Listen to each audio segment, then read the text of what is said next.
Support for Veterans Corner Radio is made possible by M&M Printing and the Observer News of Ruskin, Florida.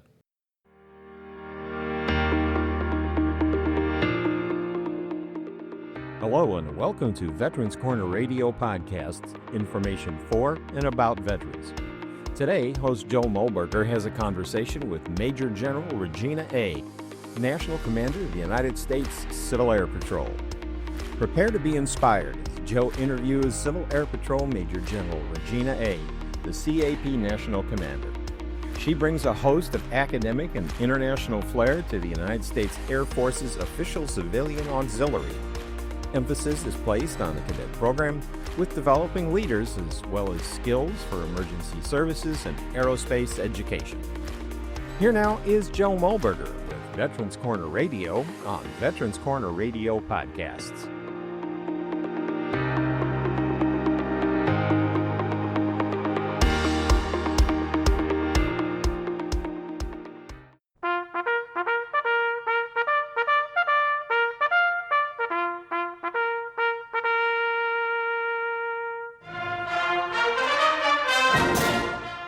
Welcome to Veterans Corner Radio, a show dedicated to providing information to all those who have served our country's military and to their families.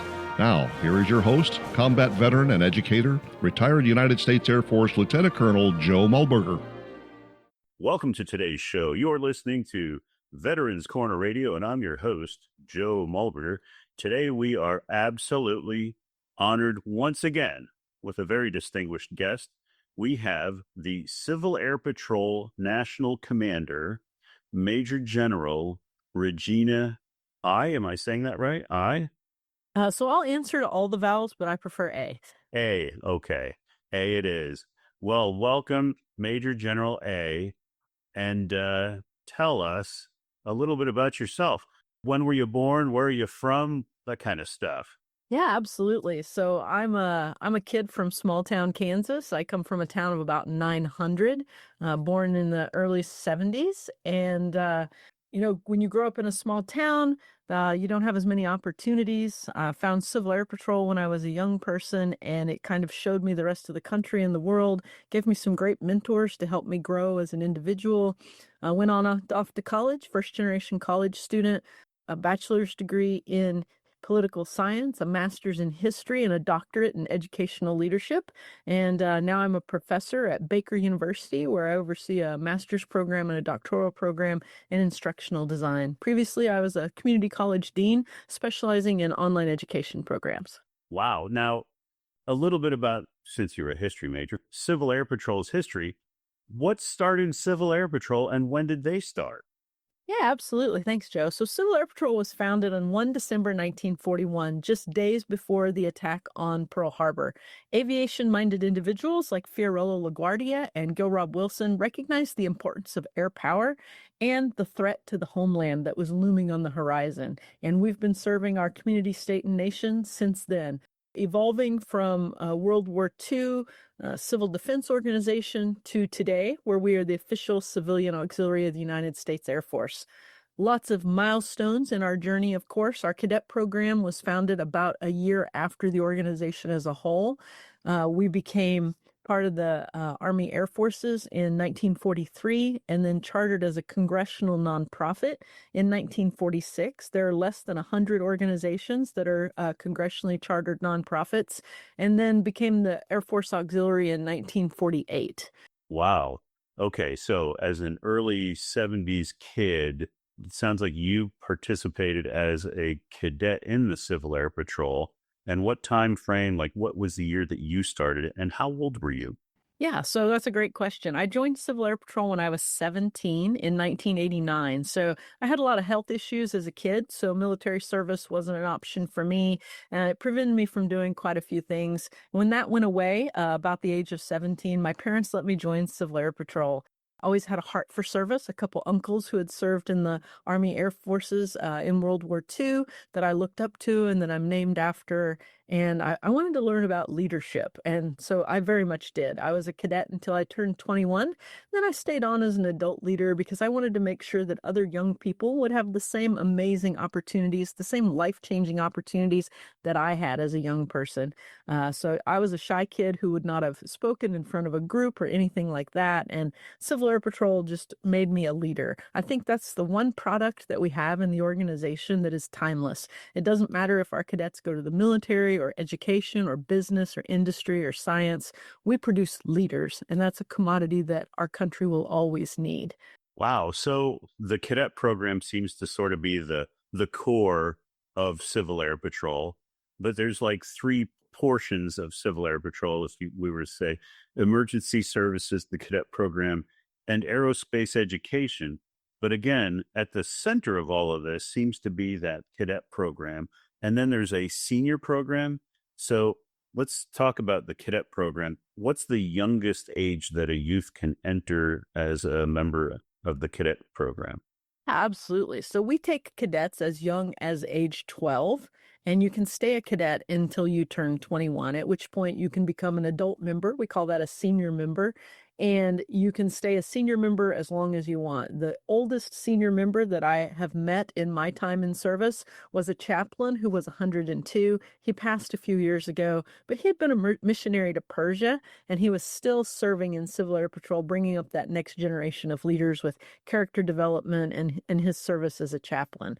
So we do have those three missions. The cadet program is about 34,000 young people who are service-minded, looking to improve their leadership skills, looking to become an aviator, or possibly looking to join the military.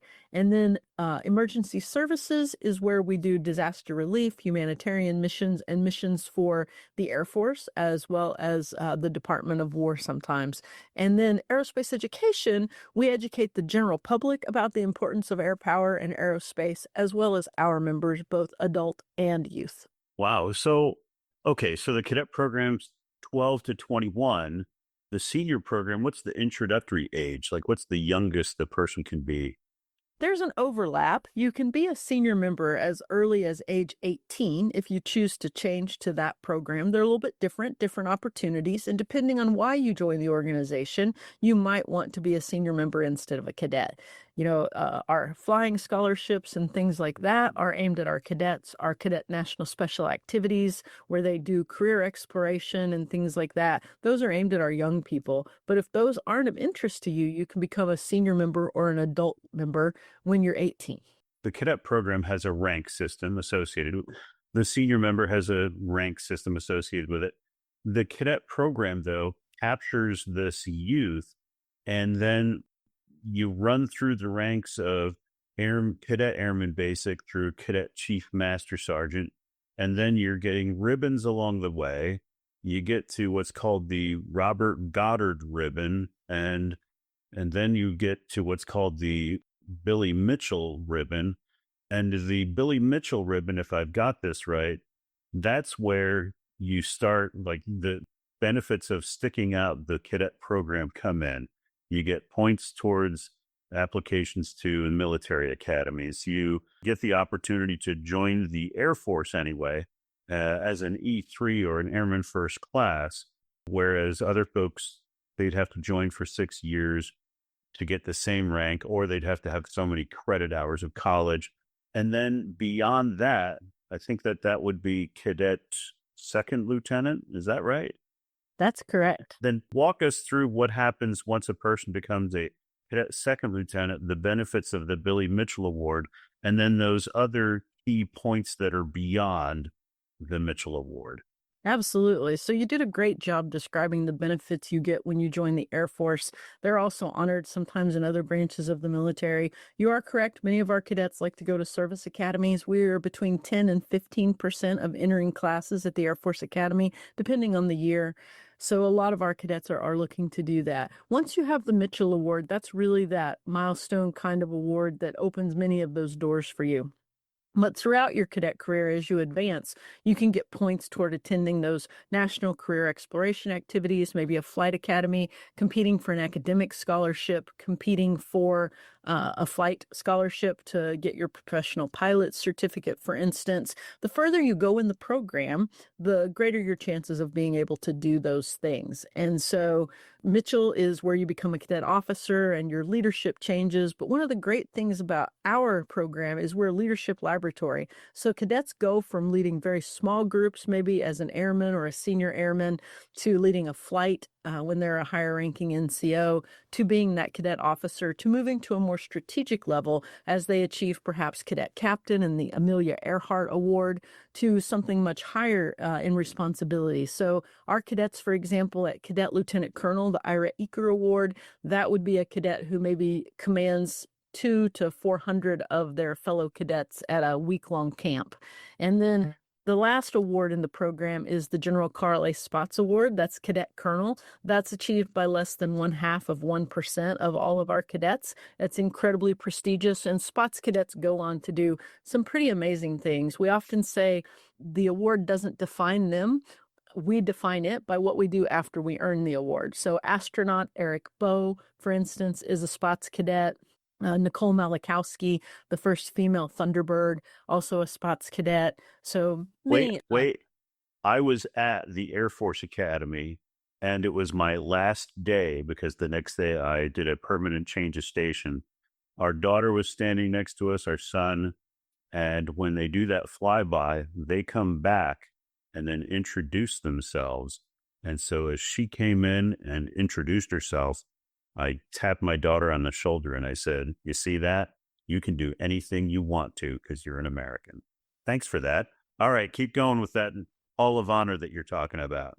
Yeah, no, we have some great alumni in the program. So Casey Campbell, Distinguished Flying Cross, flight in Gay-10s. She's also an alumni. The Assistant Secretary of the Air Force right now for Manpower and Reserve Affairs, the Honorable Richard Anderson, former cadet, Spots cadet. An Assistant Secretary of the Navy, the Honorable Elmer Roman, also a Spots cadet. And so lots of people. Not everyone gets to Spots cadet. I like to say that whether you get 3 stripes or 3 diamonds, we make a difference in your life. So the retired 4-star commander of Transcom, General Jacqueline Van Ovost, got her start as a cadet with Civil Air Patrol. She's now serving on our Board of Governors, as well as many others. Frank Borman was a Civil Air Patrol cadet, and many others. Like I said, David Burke, who is the Chief Learning Officer, I think, for Echelon Front. David Goggins is a former Civil Air Patrol cadet. There are many of us out there. You're being very kind to yourself. And among all of these wonderful Spats Award winners is none other than yourself, Major General Regina A. That's phenomenal. Now, you took that academic piece, and for you yourself, here you are, Spats recipient, an achiever, and then you go on to become the person that's the head of all of Civil Air Patrol. What is it that, besides the Spats Award, that brought attention to you to become the national commander? You said you got an undergraduate degree in poli-sci, but it sounds like you did some out of the ordinary things. Where did you study, and was everything just U.S. centric when you were going to school? So it was not U.S. centric. So I did the International Air Cadet Exchange when I was a cadet. I am all in. I'm very much a type A personality. I'm so type A, it's my name, to be more exact. And so I'm going to do everything. So I did a lot of those national special activities, even though I only had a few years in the cadet program. So I did pararescue orientation in the advanced course, the Hawk Mountain Ranger School, an undergraduate pilot familiarization course, and then the International Air Cadet Exchange, as well as some leadership courses. And the International Air Cadet Exchange opened my eyes to a world way beyond the borders of small town Kansas, where I grew up. And after that, I really wanted to study abroad. So I pursued scholarships and funding to allow me to do that. I studied abroad in England, where I went and visited all my IAS buddies on the weekends that I had met through the Air Cadet Exchange in Belgium and Holland and France and England. And then I studied abroad in Russia twice as well. I'd always wanted to learn Russian as a foreign language. And when I was at Baker University working on my undergrad degree, I took Russian, fell in love with it, and then actually started a Russian studies program, and my history degree has an emphasis in world history. So that really did shape where I went in the world. Tell us a little bit more about the IACE program. Yeah, so at cadet captain in the age of 18, you are eligible to put in for a very exclusive exchange program with cadet programs from other countries. So we exchange often with countries like England, Australia, New Zealand, Belgium, the Netherlands. We'll exchange with them. Their cadets will come to the United States, and our cadets will go to those countries.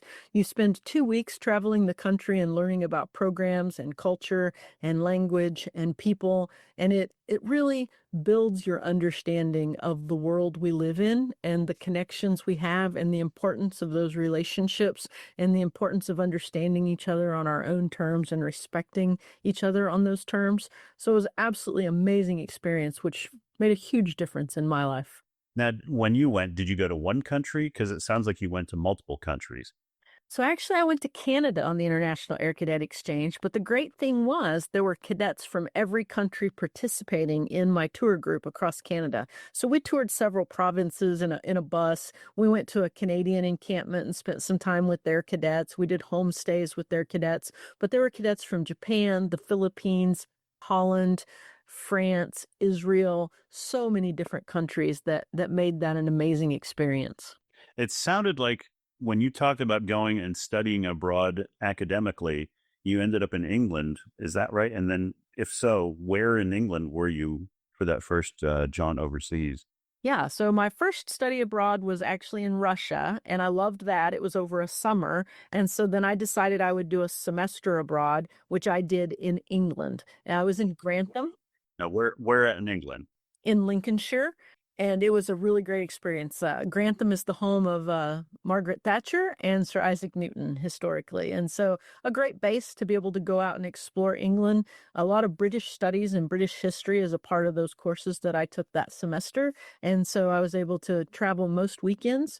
Our school week ended Thursday at noon with exams, and we could go out and explore the countryside. And so I would visit all the things we studied in our classes. So it was an incredible experience. And then I did a second study abroad in Russia after that at the graduate level at Pushkin House Institute of Russian Literature in St. Petersburg. My first Russian study abroad was at Voronezh State University.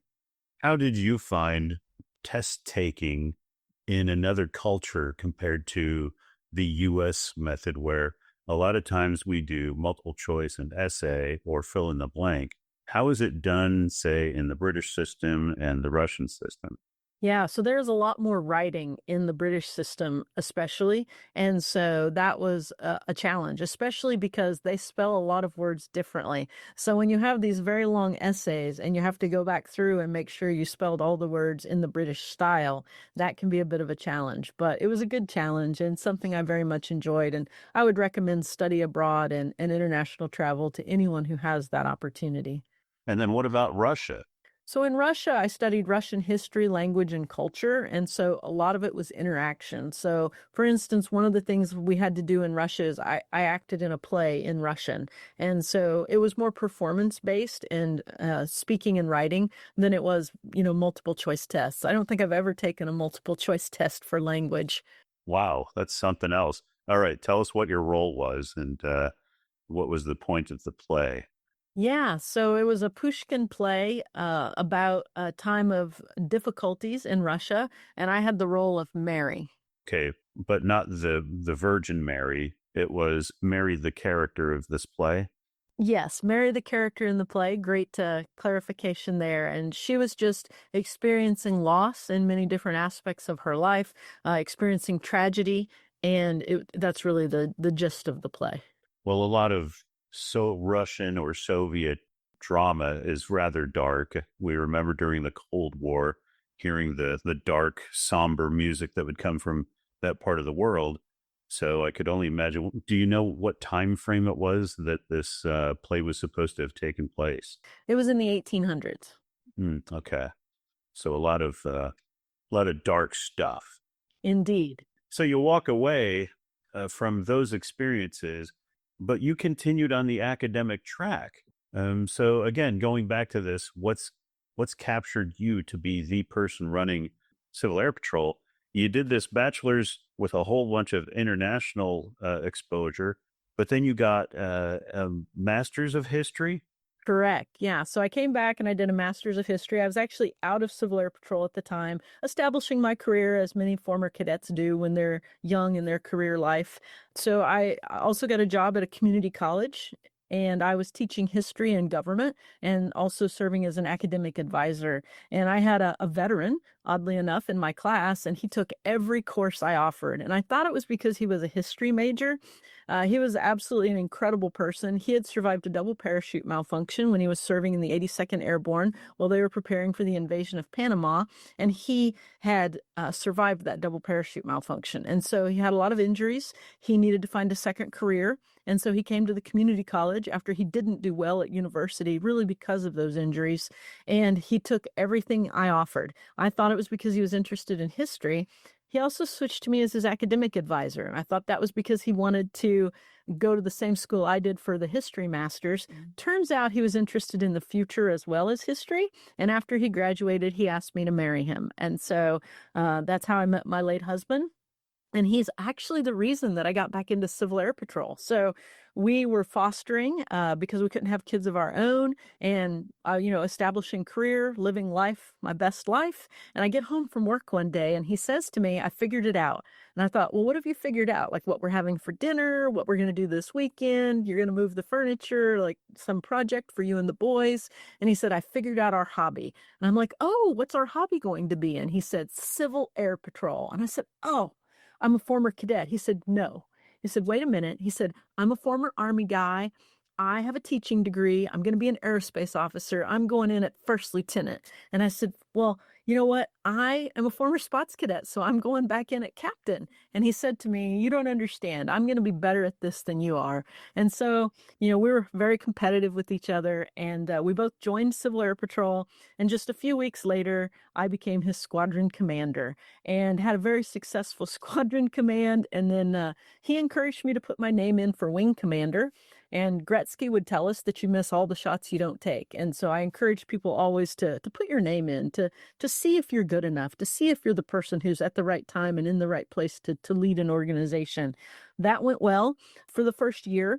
I also had applied for the doctoral program to get my doctorate. And I thought, I'm probably not going to get the wing commander job, but I might get into this doctoral program. I also applied to be the leader at a Civil Air Patrol activity at Oshkosh, at Air Venture, called National Blue Beret. And I thought that was my best chance of the three, would be getting that leadership role. I ended up getting all three. So for the first year, again, living my best life, super excited, having a great time, doing all those great things. And then the second year in 2009, he got sick on his way home from Oshkosh, and he went in the hospital in Missouri, and he passed away just a couple months later. And so that's when I became the widowed wing commander. My staff, Civil Air Patrol is amazing because people, they surround you, and on your best day, they celebrate with you. And on your worst day, they lift you up. And that's what they did in that really difficult time of grief for me, is lift me up and carry me forward. So I finished that command as best one could, took a short break, and then served as a region vice commander, was encouraged to put my name in for that, was selected. And then the same when the national deputy commander role came up. I was the chief of education and training for Civil Air Patrol, and General Felka put out a request for people interested in serving as his deputy, and I put my name in and I got selected. So preparation makes you lucky. And once I had been the deputy commander, I decided to put my name in for national commander. I never thought I would be Civil Air Patrol's national commander. I never said I'm going to be a spots cadet and this is my plan to get there. I just did what General Anderson, the Honorable Secretary Anderson, told me to do when I was a cadet when I met him. Bloom where you're planted. If you do your very best in the job you're in, opportunities will follow. And that's always been true. And that's how I find myself here. Wow. Well, we're very sorry for your loss. On the other hand, we're very grateful for what you're doing for our United States and really the connective tissue beyond the boundaries and borders of the United States to the international arena. And then you continued on, you've got a doctorate degree. And what's your doctorate degree in? Is it an educational doctorate? Absolutely. So I have a doctorate in educational leadership, which helped me earn a job as a dean at the community college. And I'm an expert in online program development. And so I did that for a lot of years. And then one day the phone rang and I thought it was my home university baker calling me because they wanted like a donation. It was the springtime and you usually get those calls from the Alumni Foundation. And I said, you know what? You had a good experience. Answer the phone. And in fact, they were offering me a job as a department chair for their instructional design doctoral program. So that's how I switched from dean at the community college to department chair at the university. So when it comes to pedagogy, that whole method and theory and practice of teaching, where we call it the art and science of teaching, you're a doctoral level pedagogy person in today's terms, right? I am. Well, that's remarkable, and obviously the ideal person to be behind our cadet program of aerospace education. And okay, give us some insight. What's the difference within the instructional design and performance technology realm? What's the difference between XR, AR, and VR? Whew, that would take some time to go. So the easiest thing to do is to say that artificial intelligence is like ChatGPT, helping you summarize a document, check your schedule to make sure it's accurate, do some research for you, as long as you check its work, because artificial intelligence can hallucinate, right? The best example I have of that is I was going to see Wicked, and I wanted to review the symbolism in The Wizard of Oz before I went, because I thought it might be important. And I asked ChatGPT to tell me about that.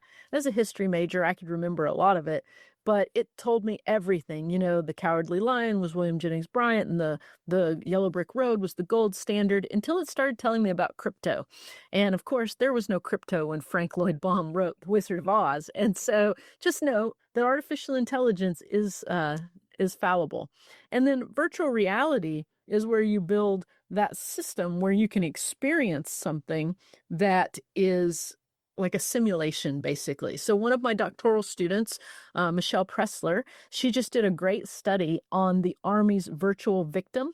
And so they have taken interviews with victims of sexual harassment from the military, and they have built a virtual victim that counselors and commanders can interview as part of their training without harming an actual victim.